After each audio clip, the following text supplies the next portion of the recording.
Hi, Gabriel. How are you? Good, thank you. Good. How are you? Hi, everybody. Um, we might make a start, given the time. So, welcome everybody. It's wonderful to have you here at the first of two General Assemblies or General Assembly meetings for 2025. Hi, Bazarat. Um, I think I know most people, but not everybody. I'm Gabrielle Bammer. I have the great pleasure of being the president of the Global Alliance for Inter and Transdisciplinarity. And I'll also get Karen Anderson, who's our wonderful executive secretary, to give you a wave so that you know who she is. We're recording today's proceedings, and Karen will also be taking notes if that's necessary. We might do introductions shortly, but let me let me talk about the purpose of the meeting first, and then we can, if people join, then we can do introductions with everybody rather than just some of us. So we're having two meetings, one today and one tomorrow, and they're to look at three changes to the bylaws and three clarifications of the bylaws. Those are the critically important changes. They'll only come about if we get 2/3 of those voting in favour of them. So the voting is really important, and hopefully the discussion will make it possible for people to raise any concerns or any that they might have about casting a vote. So the voting is actually the most important thing of all. It's more important than anything. We're also going to spend a little bit of time, hi Jason, a little bit of time discussing procedures. So it's not really that essential to do that at this meeting, but we thought it was interesting. It would be worth trying it in the interest of transparency. The procedures are decided by the leadership board, but we thought it would be good for people to see what we do, and you might have comments on it, and there might be things that we might want to pick up from those comments. Hi, Therese. What we're going to do is I'm going to share a slide which has the changes or the proposals on it, so that you can all have a chance to see it again with the rationale, if that's appropriate. And then I'm going to turn the slide off again so that we can have a discussion. So if you've got them in front of you, that will also be helpful. It's going to be a bit messy, but it's a lot easier to have a discussion when we can see each other rather than when you can see, four people down the slide, down the corner of the slide in the slide. So I think that's the best way to do it. So given that we're a relatively small group, I think it would be good for everybody to know who everybody else is, but maybe rather than doing introductions now, we'll do them as we go. So, people happy with that? I think what we'll do is we'll start on thinking about the bylaw changes, and then maybe when you speak, you can also say something about who you are and why you're here, um, and I might call on everybody to make sure everybody does get a chance to speak and introduce themselves as well. So before we go to the first slide, are there any opening comments or questions that anybody has? Hi, Helena. No, everybody's ready to get stuck into it. All right, so um, let me share the first change.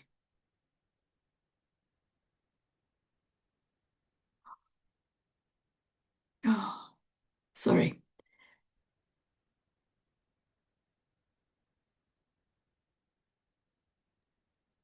I'm not quite on the ball.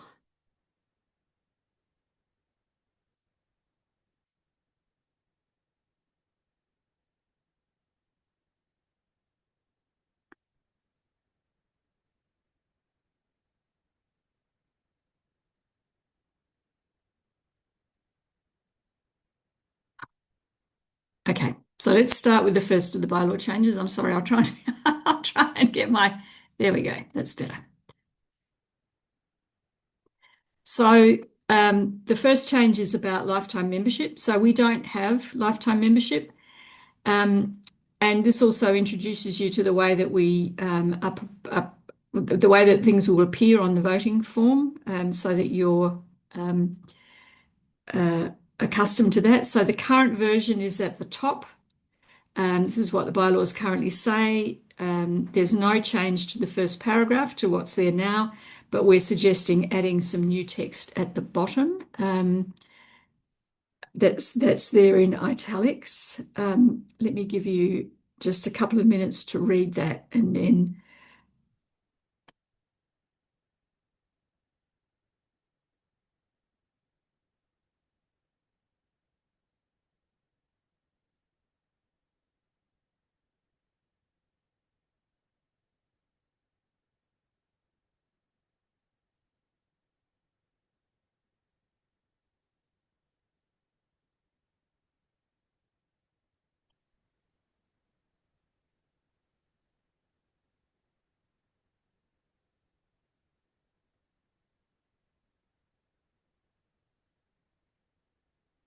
does anybody need longer?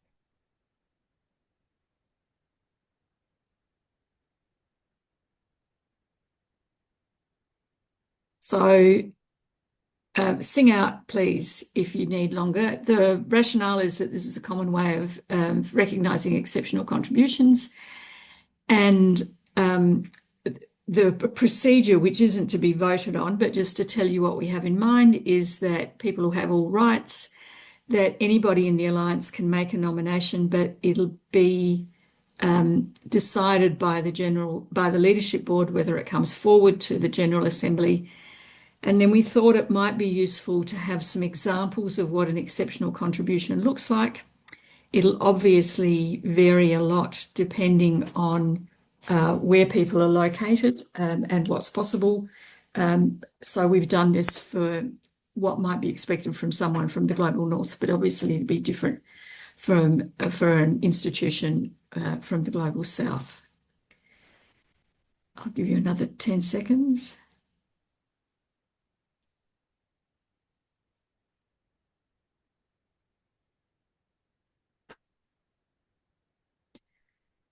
All right, so I hope that's been long enough. I hope you've also got them in front of you from the information that we sent out.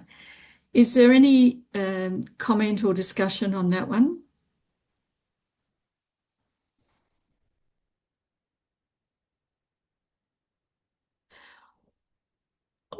All right, well, let's do a couple of introductions. Christian, go for it. And please say who you are and why you're in the ITD Alliance and a little bit about Yes, yourself. Great. yes, hello. So I'm Christian. I'm from Kiel University in Germany, and I'm the coordinator for transdisciplinary research for the marine research area at Kiel University. And I'm also representing here the Center for Ocean and Society of Kiel University. And yes, I just want to mention that I support this suggestion, this change in the bylaws. I think it's a good idea, and the procedure seems quite transparent for me. So the way of suggestion and discussion in the leadership board and then going to the plenary, I think that's a good way to go. Thanks. Thanks, Christian. Anybody else want to say anything? So let's do one more introduction and then I'll go to the next slide. We might kind of do it that way. So Christian, great to meet you. Teresa, do you want to introduce yourself? Yeah, hi everyone. I'm Teresa Tribaldos. I work at the Center for Development and Environment at the University of Bern in Switzerland. And well, the CDE is the competence center of the university for sustainable development. So we have around 100 staff and work in very different areas of sustainable development. So transdisciplinarity and interdisciplinarity is very important here. Thank you very much. All right, let me see if I can do a better job this time. So then the second change that we want to make to the bylaws is about an ex officio member. So the reality is that we're still not able to stand on our own 2 feet. This will come up in the rationale in a minute. And we're suggesting that we, for the foreseeable future, but not forever, have an ex officio member who's the representative of the Swiss Academies of Arts and Sciences. And you can see the changes in italics, and that this is a negotiated appointment between the academies and the leadership board. The ex officio member will have full voting rights and can hold any position other than president or executive secretary. The appointment's for 2 years and is renewable, and the necessity for the appointment is also reviewed every 2 years. So let me give you 30 seconds to digest that.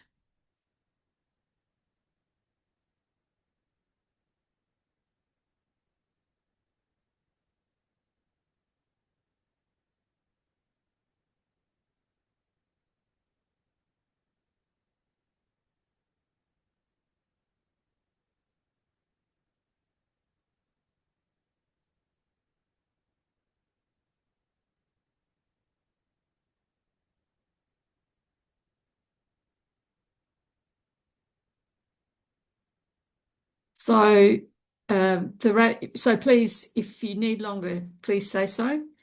So the rationale is that the Swiss Academies has been incredibly supportive of the establishment of the Alliance, particularly through Therese Paulson, who's on the call, and that we want to maintain that. It seems a bit crazy for Therese to have to stand for election, and it seems more sensible to have this as an ex officio position. And then the associated procedure is, these are all the things that that position provides us with now and will continue to provide us with until we are able to have a bit more independence.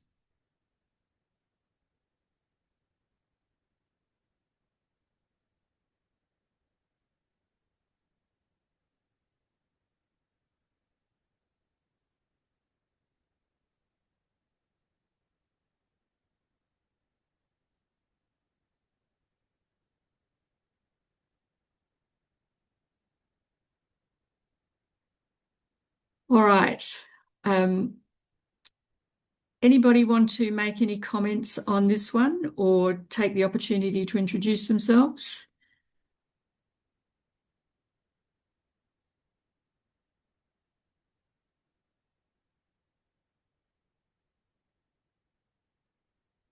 All right. So I might ask Simona and Rashad to introduce themselves. Simona, is that okay? Yes. Hi, good morning, everyone. I work at KU Leuven at the Institute for the Future. I coordinate at this institute transdisciplinary research and education. We run indeed a transdisciplinary honor program for students from all academic backgrounds and academic levels. And also we have a PhD lab of researchers focused on like conducting research on transdisciplinary education and using transdisciplinary approach to tackle wicked problems. So in regards to these amendments to this change, I fully support. I think it fully makes sense to recognize the efforts from the Swiss academies. And so I fully back on this proposed change. Perfect. Thanks, Simona. Rashad? Hello, everybody. I'm Rashad. I'm professor of agricultural engineering in Kafr Sheikh University in Egypt. So good afternoon. It's almost 1:16. Actually, I am a professor, but same time I am working for GIZ, this international agency for international cooperation. This is a German-based institution working on behalf of the Federal Ministry of International Cooperation. Mostly, I'm working in the development of the projects like the water conservation, agriculture, best practice, and so on in Egypt and Africa also. And I honored to be a student for Gabriel for some times, for a few years back. So I started to be a fan of ITD. I recently joined the a board member. I consider myself useless till now, but I promise I will be very active board member in coming few months. So thank you so much. Thanks, Rashad, and it's great to have you as a member. So is this process of showing the slides working well enough? Is it too fast, too slow? Do you want something different, or is it okay? Alexandra's given me a thumbs up. Leon's given me a thumbs up. All right, I'll take that. Jason, thank you. I'll take that as being good enough. All right, so let me share again. So then the third change is a change to the composition of the leadership board. So this one is probably the most substantial of the changes. So we're suggesting that we reserve positions on the leadership board for members from the Global South, and that we no longer reserve positions for members representing institutional members. So that's outlined here. I'll come to the rationale shortly. I'll give you 20 seconds to read that.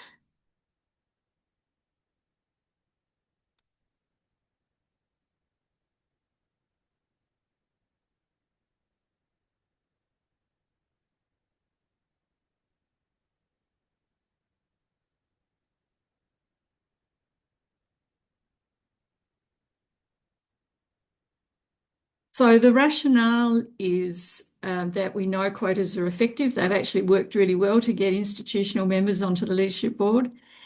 Our priority now is really to increase our global profile if we want to be a global association. 90% of our institutional members are from the global north, so something has to change, otherwise we're never going to have enough people from the global south on the leadership board. We want to make it really clear that it doesn't mean that we don't value our institutional members. We value them greatly, and we really want to make that clear. So there are a couple of things that are really important. One is that we have substantial fee reductions for the persons receiving benefits, and if the bylaw clarification that's coming up next is agreed, it'll mean that institutional members have a lot more say in terms of voting, so that every person who's nominated would get a vote. So we're trying to think about what are the trade-offs for institutional members if they give this up. What can we give that makes it clear that we still value them? So let me just give you a few more minutes to read that, or another 20 seconds.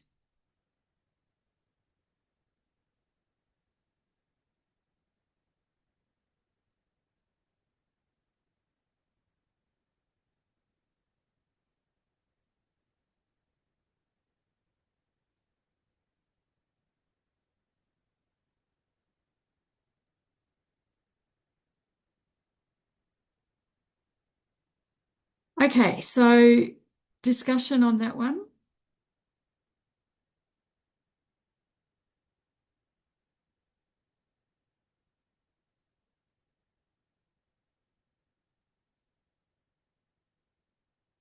And Leon. Just a comment. I think it's a really good idea. I mean, I think for me, there is nothing to discuss about that. I think it's a good idea to balance that. Otherwise, when you're also working in the Global South with some project, and I think that's very welcome. Leon, do you want to take the opportunity to introduce yourself? Yes, can do that. I'm Leon.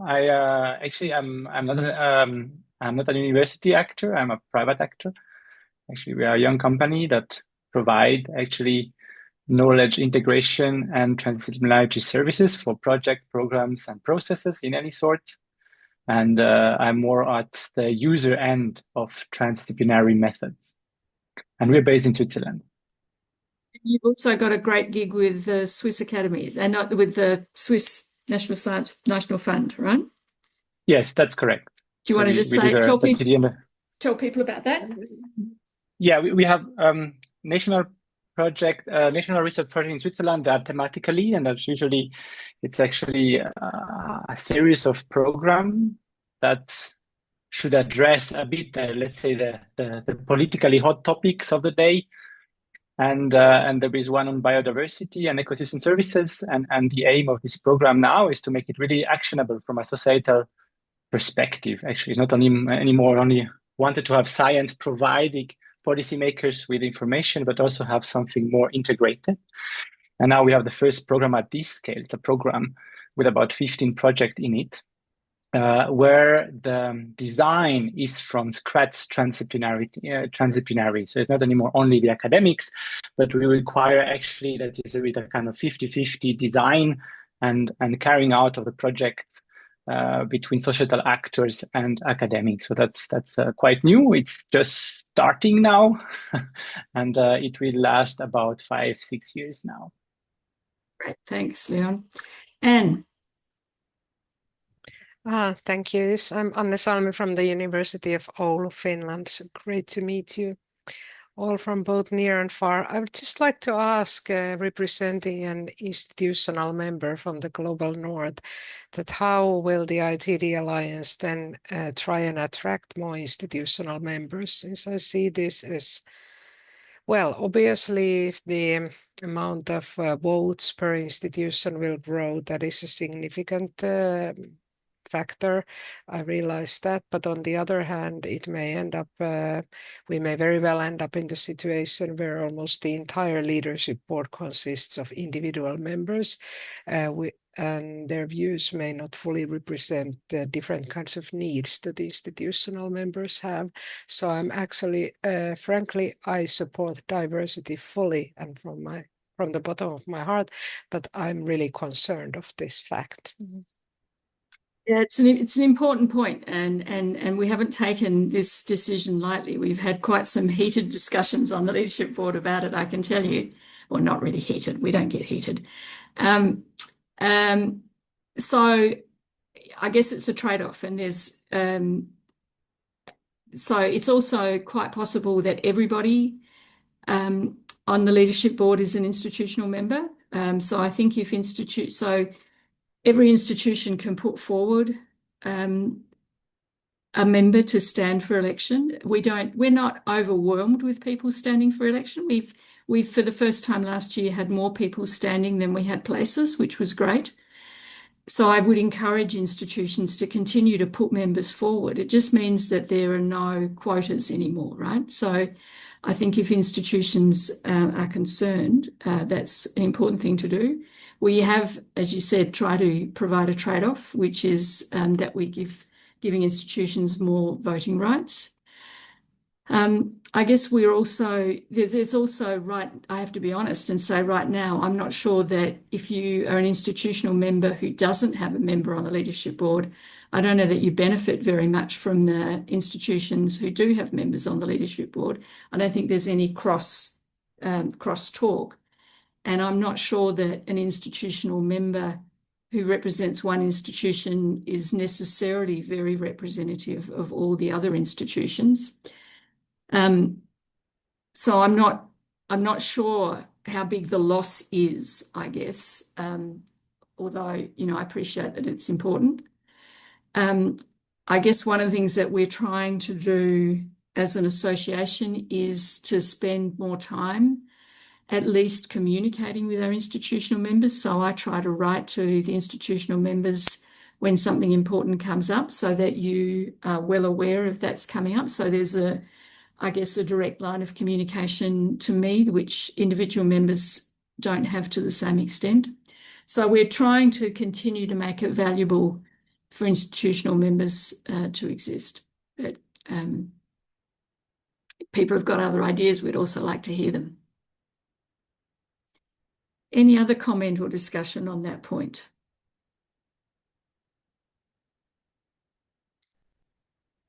I think quite a lot of people on the call are institutional members. Not everybody, but quite a lot. And I think it says something about the interest the institutional members take. I think probably institutional members will continue to be more likely to nominate for the leadership board.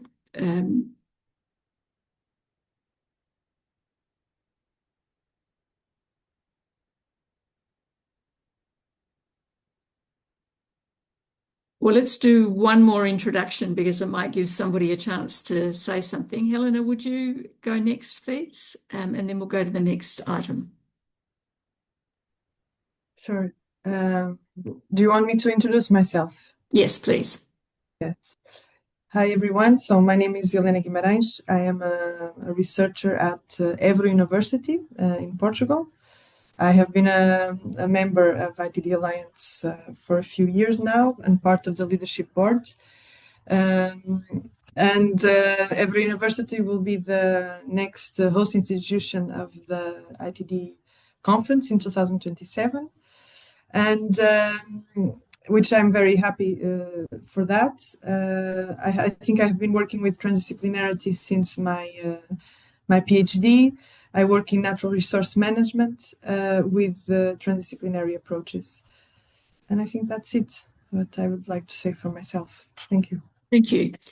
Christian, I also note your comment that people have had a chance to read the issues, and I hope people will have.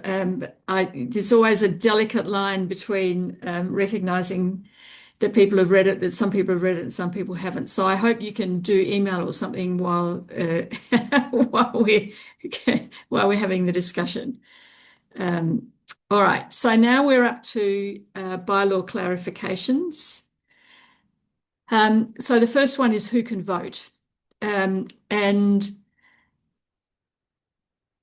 this is the change that I talked about, which is that we're going to give this clarification, if people agree with it, would give everybody who is nominated as a person to receive benefits by an institutional member one vote. So every individual member would have one vote, and then every person nominated by an institution would also have one vote. That seems to us to be the fairest way to do it.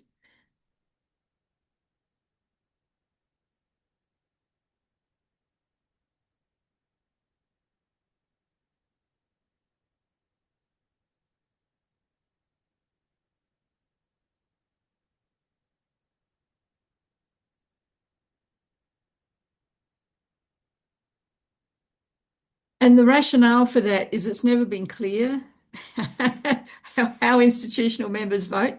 Up till now, the practice has been that an institution only gets one vote, and it's not clear who in the institution gets to have that vote. And so it's been very messy. And so we thought that we should bite the bullet and make this clear and make it as beneficial as possible for our institutional members.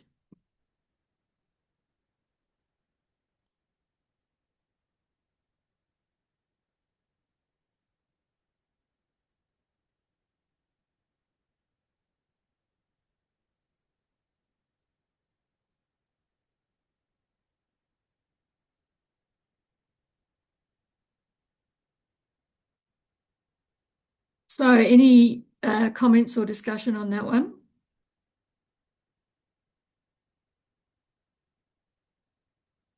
Alexandra. Yes, I hope my mic is now better. So I'm Alexandra Lutz from the Institute for Social Ecological Research in Frankfurt, and I'm leadership board member since 2021, I think, and I'm mostly working on what does transdisciplinarity is in the core, so working on effects on society, but also on the scientific system when transdisciplinary is implemented.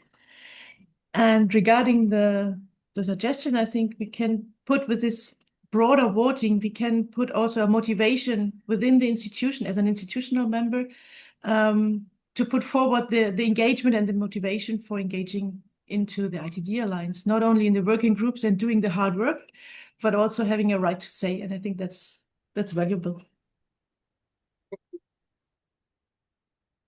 Anybody else?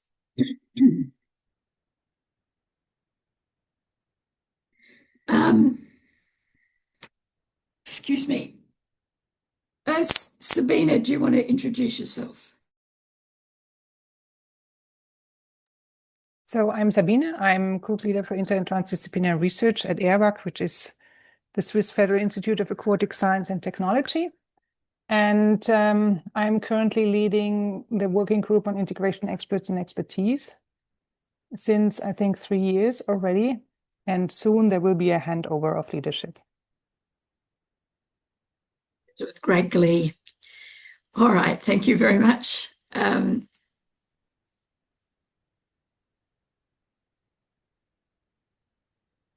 All right, then the voting process.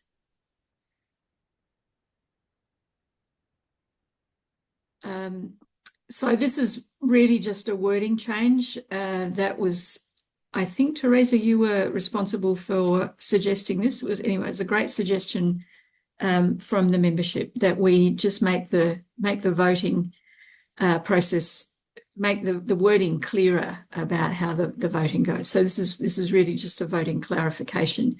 Part of the problem was that it suggested that the voting happened at the General Assembly, and it doesn't. The voting happens online. It's always happened online, I think, or it has for a number of years.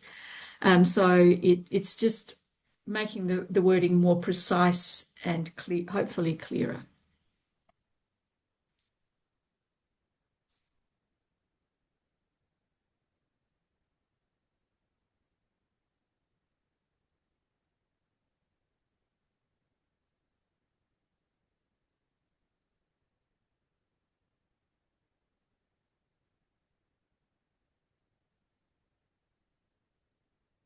So that doesn't take very long to read that. Okay. So I'm going to call on Annemieke, if you don't mind, and Jason to introduce themselves. But first, has anybody got any comments?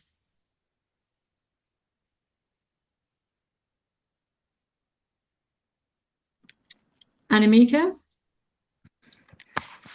Hello, sorry, I'm having Sorry, lunch. I caught you at a bad time. That's why I had my camera off.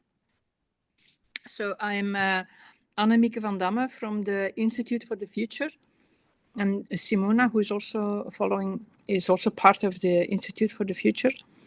So we try to bring transdisciplinarity into education and research to address complex problems, and we are mainly interested in the methodology, and we test the methodology in cases, student cases, research cases. So we are not focused on any particular topic. We are more focused on the methodology, and we also bring transdisciplinarity and futures together. So our framework includes problem framing, systems analysis, multi-level stakeholder engagement, and futures to actually design paths towards change. And so we test these paths by encouraging the teams to take the first step and learning from doing something. We are very recent at ITD Alliance. That's why I'm here mainly to listen to how things are running than to actually suggest any changes. I'm still trying to figure out how everything is running. Figure out too, Annemieke, so welcome to the club. Thanks. Jason, do you want to go next? Sure. Hello, everyone. I'm Jason Pryor. I'm from the Institute for Sustainable Futures, which is at the University of Technology in Sydney. It's focused on research, but ITD research, Inter and Transdisciplinary research. I think it's in its 27th year we're in. And of those 27 years, 25 of them, we've had a graduate research program, so PhDs and masters, predominantly masters. So at the moment, the PhD program has approximately 64 PhDs in it, all studying inter and transdisciplinary research, doing inter and transdisciplinary research. And I think this semester we've got about 12 new PhDs starting. And they cover a diverse number of topics. Our sort of focus is creating change for sustainable futures. That's our sort of aim and intent, and it's very applied in the sense of IT in the context of ITD research. And yeah, that's and it's reasonably late here, so Gabrielle and I think, are both at 9 p.m., which is probably why we look a little bit, our lights are a little dimmer than everyone else's. That's right. And Jason's on the leadership board as well. Yes, Thanks, Jason. yes. All right, great. So then the last of the clarifications, this one's also pretty straightforward. It's never been clear what the president's term should be. In fact, when I was, the first email I got about being the president was actually a shorter term. It seems that it seems sensible to me that the president should have the same term as the rest of the leadership board, and that's up for discussion. I've got a slight conflict of interest here, obviously, so I might hand over to Therese. Would you mind, Therese? I'll move on to the next slide. So this is pretty straightforward. Therese, this is an opportunity for you to introduce yourself and to then ask somebody else to introduce themselves and to see if there's any discussion. Yeah, thank you very much. So warm welcome also from my side. As you saw that we were trying to get a little bit through our procedures and to see where we struggle with the rules that were defined that weren't so clear as far as we got new board members, and we tried to explain what we were doing so far, and we noticed that it wasn't written clearly down in the bylaws. And on the other hand, this rule of the president was really new, because we had the idea that once we will have the opportunity perhaps to, or we would like to change our system and we'll have a president, but we didn't have so far. And so it was really the moment that we wanted to write it down, that we now have a president that is doing a great job. And yeah, you see that it's now only precised how these elections are introduced into this system of our rules. Yeah, Would you Uma, introduce yourself? I'm Therese Paulsen from the Swiss Academy's of Arts and Science, and I try to always answer the questions, these difficult questions from Gabriele. Said, what does this mean in Swiss law context? And yeah, and to give feedback on these questions. And I try to keep the money together and to have enough to pay Karin. So this is my role in the Alliance. Therese. Uma, do you want to say a few words about yourself?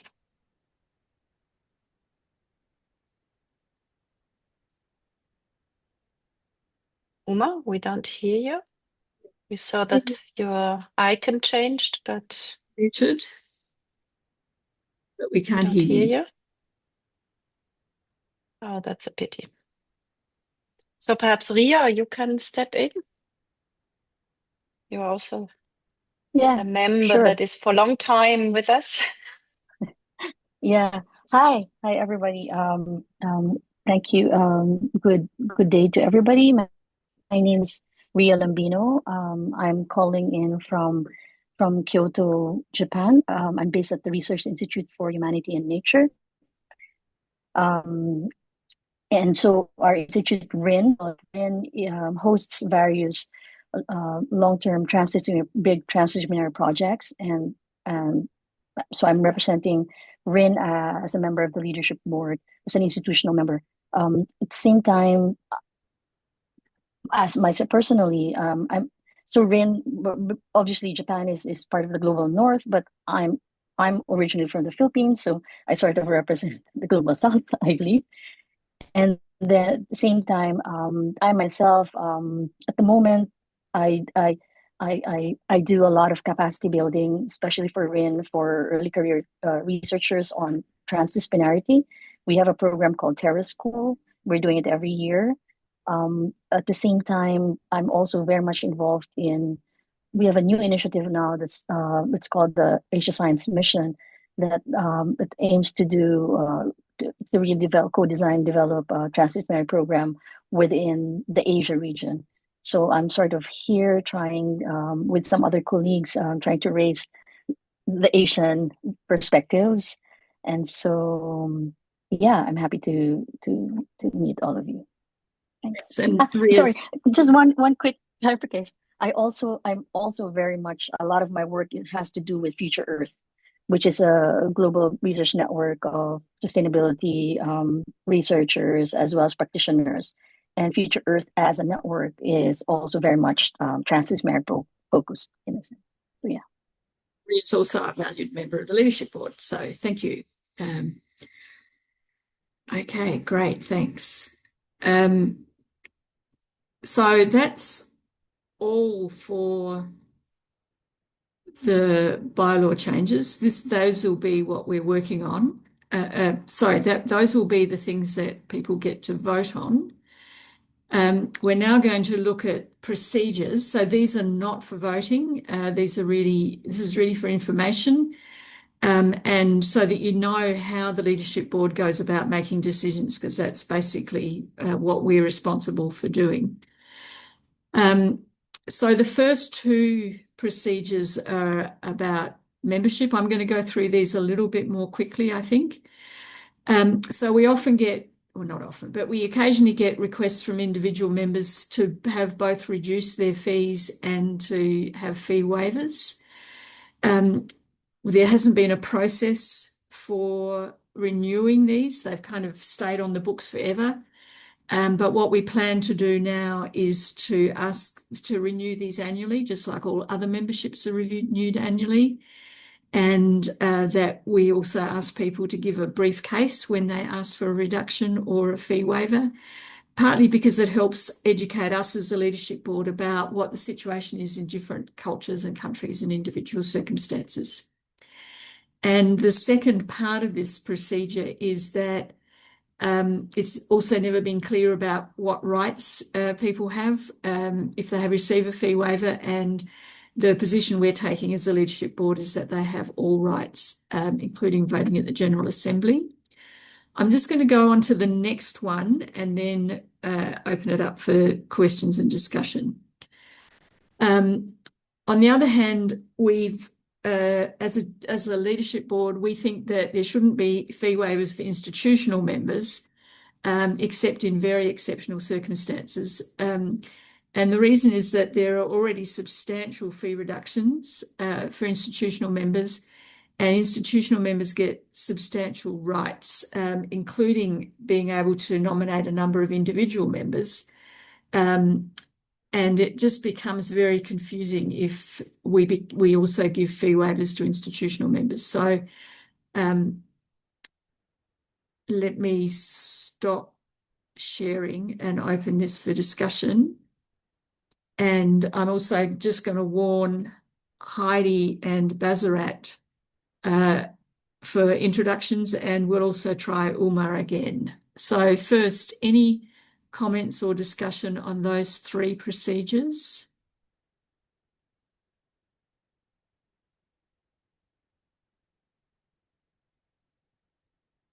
Anne.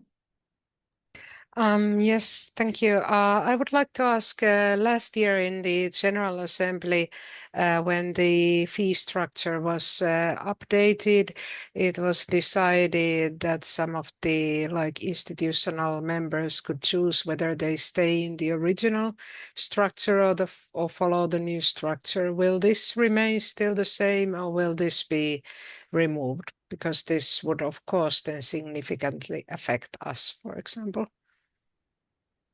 It's a really good point. It was actually must have been 2 years ago, because it wasn't during my time as president. Oh, sorry. And Time that's all right. flies. And I had completely forgotten about that. Karen, you do the updates. Have you got something that you want to say on this?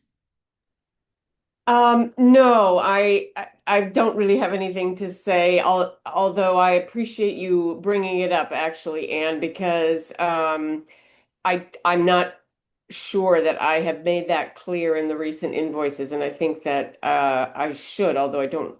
Yeah. So sorry, I don't have anything to contribute that's useful, but I really appreciate you bringing it up. So, Anne, you've caught us completely by surprise. Well done. You get the prize for catching us completely off guard. Can you just say a little bit more? So you would be worse off if you had to go with the new structure, is that right? The new fee structure? So indeed, maybe it was 2 years ago. Sorry for confusing. But yeah, back then, when the new updated fee structure was decided upon, some of us representing institutional members that may well be located in the global north, but are still nevertheless quite poor. So it was quite important for us that the institutional fee wouldn't be too high, because we would have significant difficulties in, like, making our institutions continue the commitment, since the alliance is still somewhat new, and it's a kind of promise that in the future we will benefit a lot and be able to give a lot for the alliance. But back then it was still completely unclear, and maybe still is a bit. And I'm looking that our current fee has been 1,000 euros, and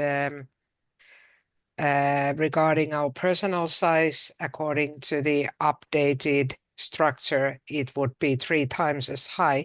And now I'm looking at these changes, and I'm seeing that this previous decision from 2 years ago hasn't been considered in this. So maybe it should just be clarified, because situation has maybe changed a bit, but I still see a 3 times larger fee a bit difficult to explain to our leadership. So I'm just worried, because I wouldn't want us to be, forced to give up on our institutional members.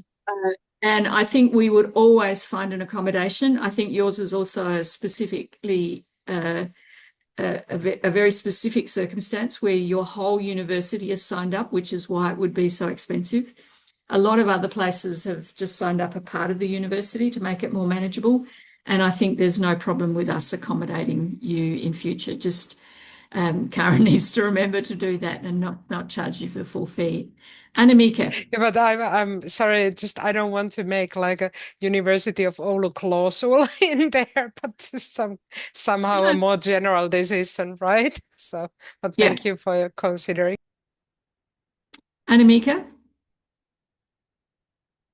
Yeah, I can fully understand those considerations from Anne, because as you know, we are also in the global north, but as an institution very poor, but we did only subscribe a small part, just our research unit.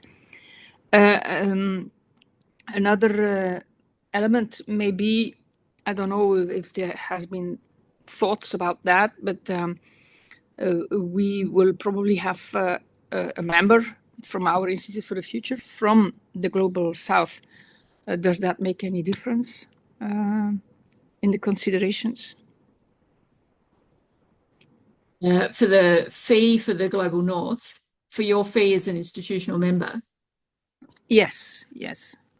I think, Annemieke, the thing to say is that we're always prepared to consider things on a case-by-case basis. I think that's probably the fairest way to do it.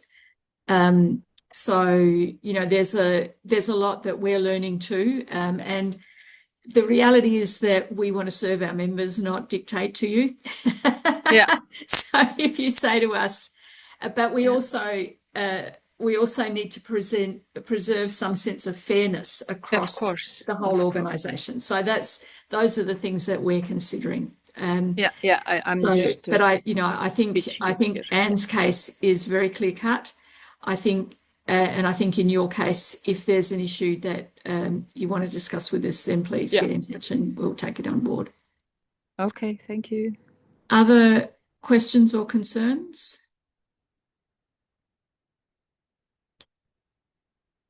All right, Bazarat, I see that you're showing yourself. So why don't you go first, and then we'll go to Heidi, and then we'll go to Uma. All right, thank you, Gabriel, and hi everyone. I'm Basira Toyalowo. I'm a senior lecturer in real estate at the Oxford Brookes University in the UK. My transdisciplinary research journey started as a PhD student, and over the course of the years, I've been involved in research projects around citizen science and urban governance in Nigeria, and this has been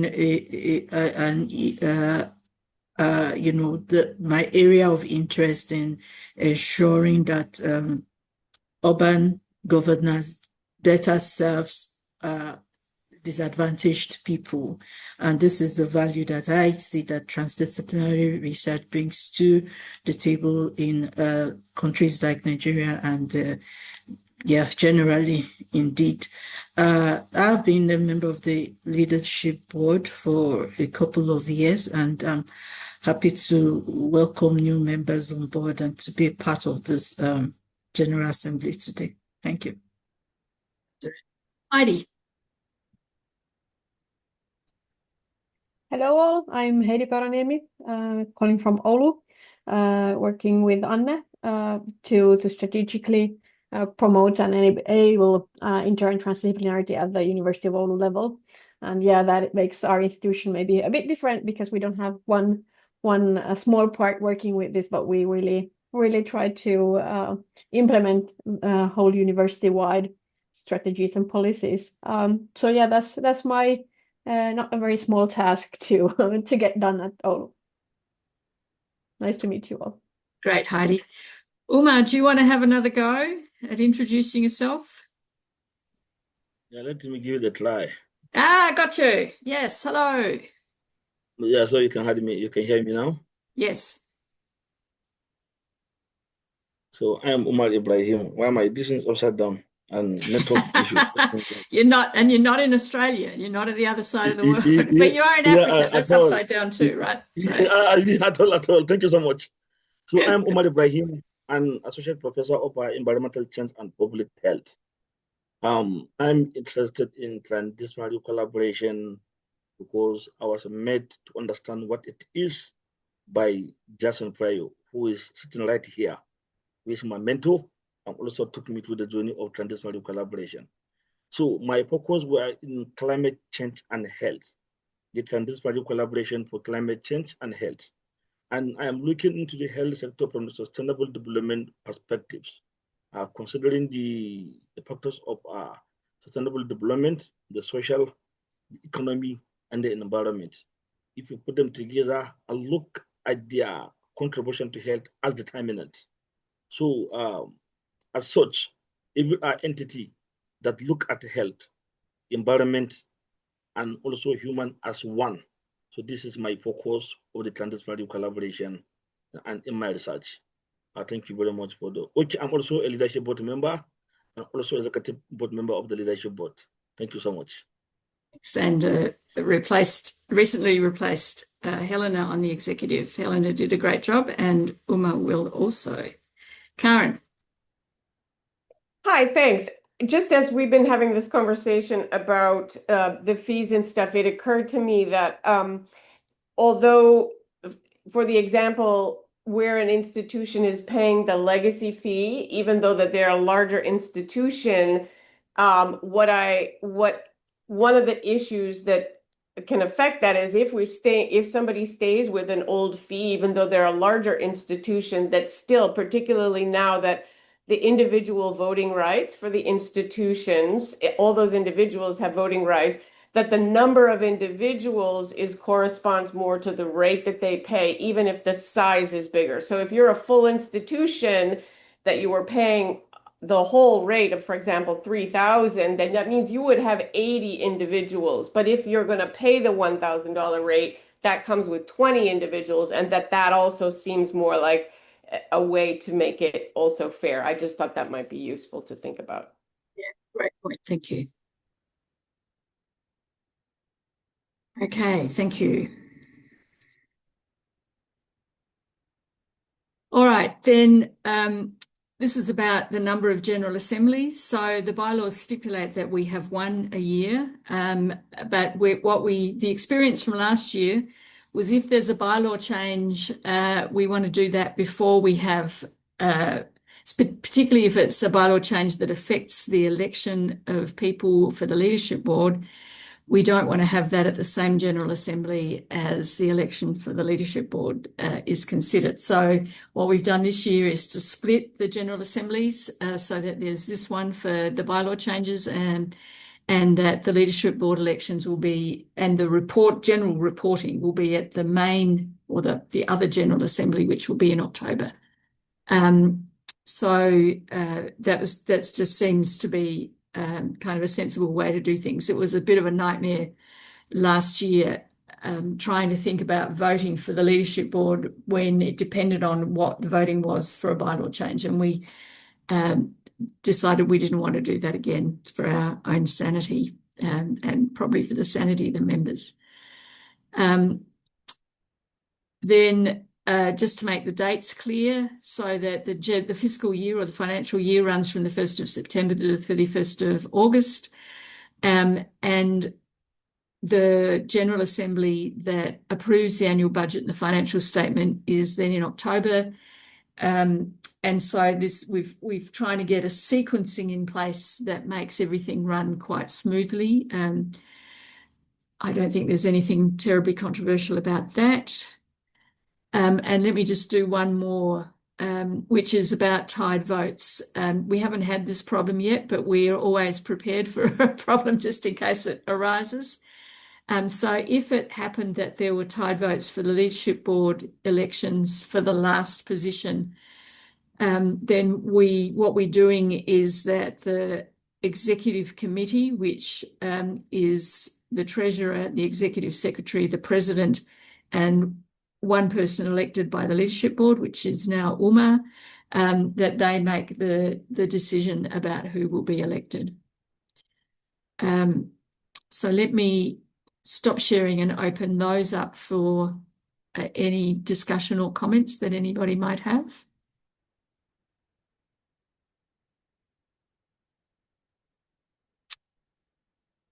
And I think everybody's introduced themselves. Have I missed anybody?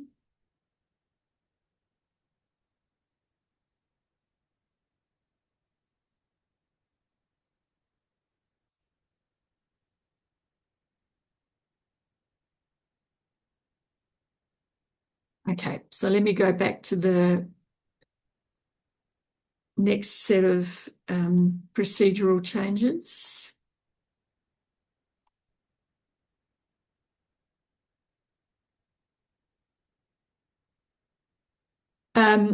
So institutional endorsement of representatives standing for the leadership board. We introduced this last year because we realised that we had no way of knowing whether the person who said they were an institutional representative had actually told their institution that.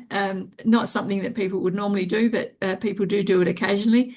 So we've asked for the head of the institution to just send us an email to say that they're happy with that person standing on behalf of the institution.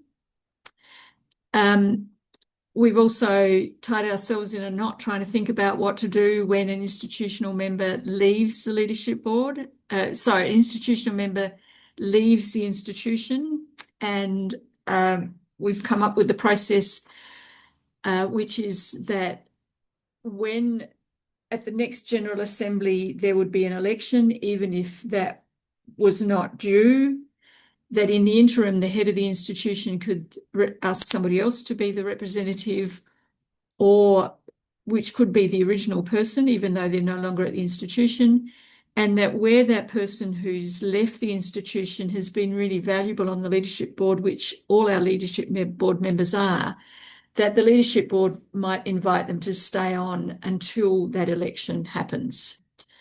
So let me just give you a few minutes to read that. Sorry, a few seconds to read that.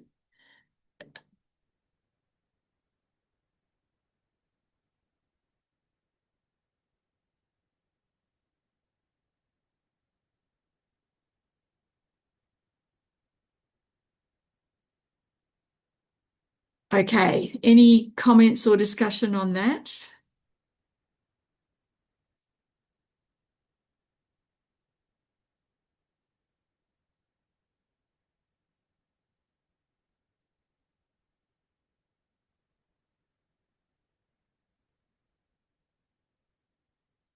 All right.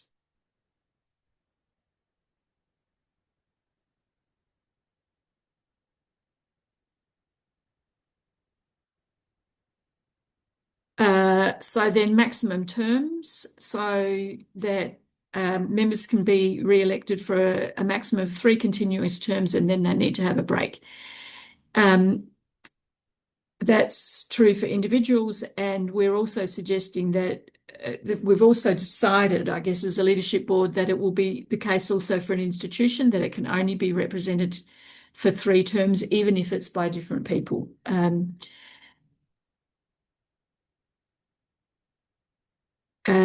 And then these are probably only interesting for the leadership board, the start and end dates. So we're trying to make it fairly seamless, that the start date is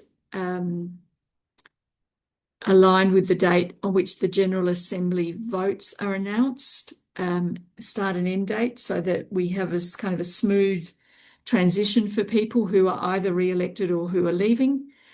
And then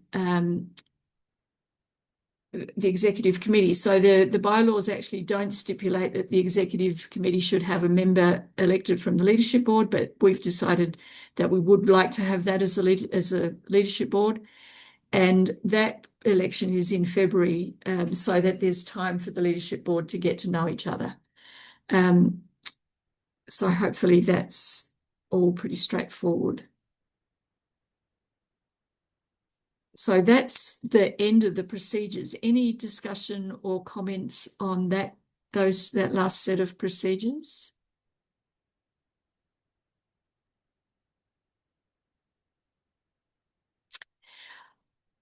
All right. So that brings us to the end of the formal proceedings. If people would like to leave, it's a good opportunity to do so.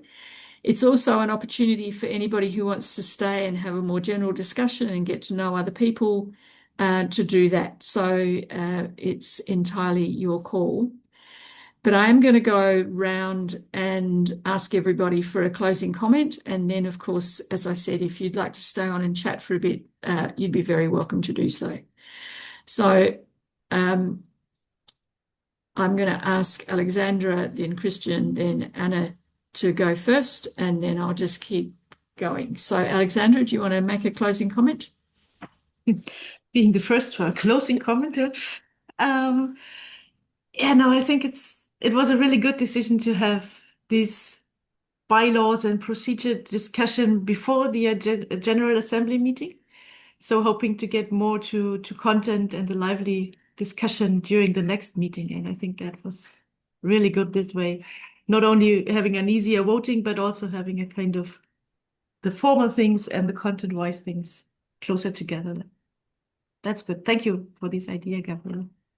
And for conducting us through all this stuff. It's been a pretty tortuous process for the leadership board, and I'm very grateful to you all for sticking it out to the end. Christian. Yes, thank you very much for this very well done preparation. So I think it was really very helpful to the way how you developed it, to see what is the original version, then the changes and the rationale. So it was very transparent. So great. Thank you very much. And so because I have to leave now for another meeting, my question is, so are there anything else I need to do for the voting, or is it accepted if there was no opposition against it? So how's the further proceeding? So you do need to vote. So the voting will open if if we get suggestions from the other, so we decided not to open the voting immediately in case people had bright ideas about better wording than we had. But the voting will either open tomorrow after the meeting if there are no suggestions for changes, or it will open on Monday. You'll be sent an email to vote online. It will take place online. Oh, perfect. Yeah, Thanks you. yeah. So voting. Okay, so thank you very much. So, and yeah, so have a good night and a good day, independent where you are. Okay, thanks. Thanks, Christian. So just to say, Anna's going to go next, and then Therese and Teresa. Anna. Thank you. Yes, I can only fully agree with what was said before. Thank you for this tremendous work in clarifying the bylaws and making, so much progress during the past year or so in clarifying the rules and making the ITD Alliance very visible and active. Maybe I can use the opportunity to inform those still online that we are going to start a new working group quite soon. My colleague from the University of Uppsala, Claes Fredrik Helgesson, and myself are co-leading a working group focused on organizational change for inter and transdisciplinarity. Some of you have initially registered to be interested in that working group in the Utrecht conference, and you have already received an email regarding it. And once we get everything settled, we will actually have a text on the ITD Alliance website, and hopefully with Karin's help be able to inform also all of the other members of the new working group. And we have 2 dates settled for September when we are going to organize 2 inaugural meetings. So I would like to take the opportunity to welcome you all into joining that. Thanks, and have a great summer or winter or whatever it is on your sphere of the world. In Finland, we are preparing to go on summer leave, so we are very happy at the moment. I understand the weather's pretty wintry. Anna, I do want to thank you very much for running that, bringing forward the proposal for the new working group. The working groups are really the lifeblood of the ITD Alliance, and it's just wonderful to have another one to give members an opportunity to get involved. I really appreciate it. Therese? Yeah, I just want to thank you all for the constructive and supportive feedbacks we got, and that you recognized that it was hard work to get there. And I think another bunch of changes will follow, luckily not this year, but later on. Thank you. Teresa? Yeah, I don't want to repeat what others have already said, but just echo their statements in thanking you. And I think it's really nice to see how the ITD Alliance is growing and how it's increasing its impact. And I really enjoyed the last conference, and looking forward to the next one. Thank you. So then Sabina and Heidi and Jason. Sabina? Yeah, I just can second what has been said, and I have to, in addition, to say that I admire you all for having this kind of discussion, which seems from far away a bit dry. So I'm looking forward to the content discussion in the October meeting. Should I say something about the working group, or? Yeah, I was gonna give you the floor for that, because you've done a fabulous job on your working group. So please. Yeah, so at the conference in Utrecht, we identified 4 different topics we would like to focus on until the next ITD conference in Portugal. So thanks, Helena, for organizing it. We are already looking forward to coming up with our topics at the conference. And for 2 of these topics, we could identify co-leaders.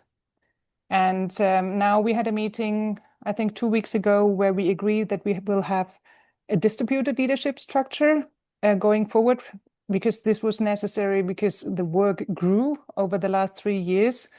And it was the idea to really have more shoulders that we can use to rely on to continue the work on integration and expertise.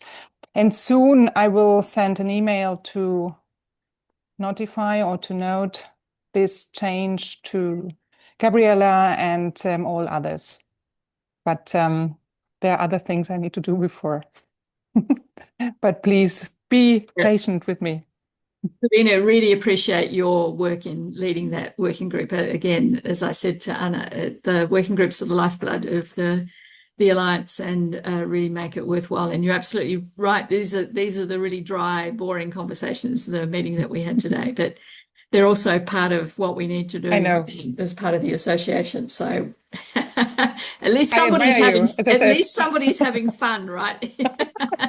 Heidi. Yeah, thanks everyone. I've been following the ITD Alliance, working mostly remotely through the working groups, and it's those have been for me the pleasure, and also it's been really nice to see through them the development of the Alliance, and I think today's meeting has been a good reminder how the Alliance is establishing and starting to really take a more permanent form. And I'm really happy to be a part of it. So thank you for all the hard work that has gone into it. I'm looking forward to all the future opportunities. Great, thanks, Heidi. After Jason, Leon, Rashad, and Annemieke. Jason. Yes, so I won't repeat what everyone else has said, just to say it is, as I say, it is patient and grey, this sort of work, and can be dull, but it's very fundamentally important, the sort of work I think that was presented today, because being on the leadership board, when we have meetings, we quite often come up against some of the challenges which have been addressed today, and it will make the organization run much more smoothly and efficiently. So and I know a lot of people here have put incredible effort into it. So thank you to all those people. I suppose one of the most interesting parts of all of this is probably the global south, global north, the trying to balance has come through. And I think that's an incredibly important point to emphasize in what is coming through from my perspective anyway, and everyone will obviously get the chance to vote on that independently. But I think it's really important that balancing and to have that opportunity for it truly to become a global sort of organization. Jason. Leon.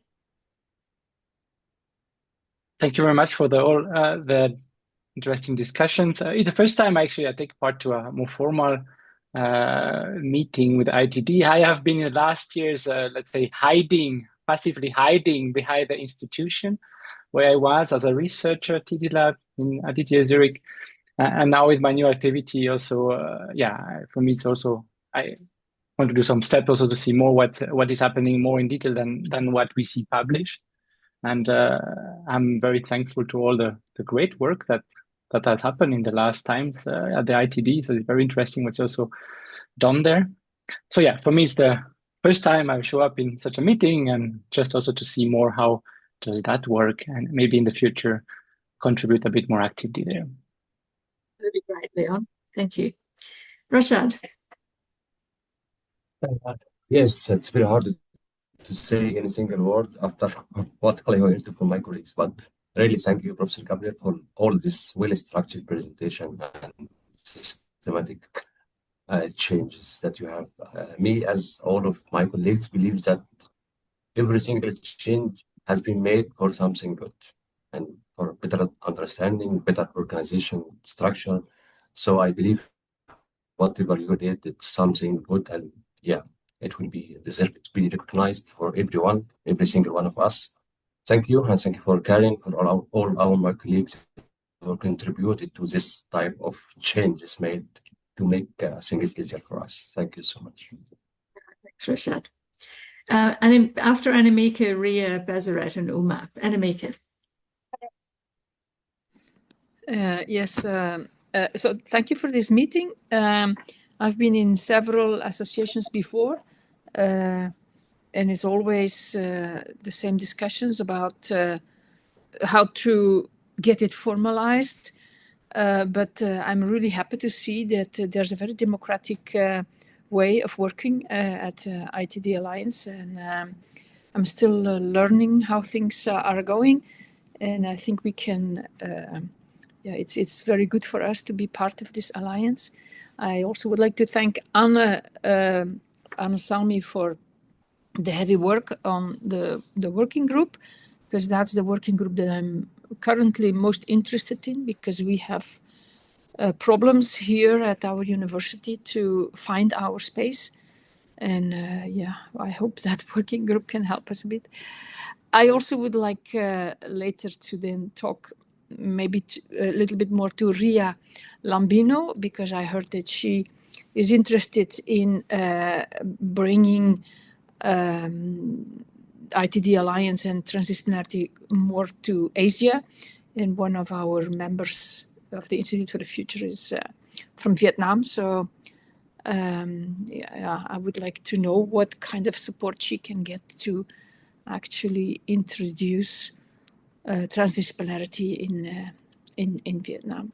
So thank you for all the help that we are getting. Fantastic, thank you. No, that's great to make that connection. Ria.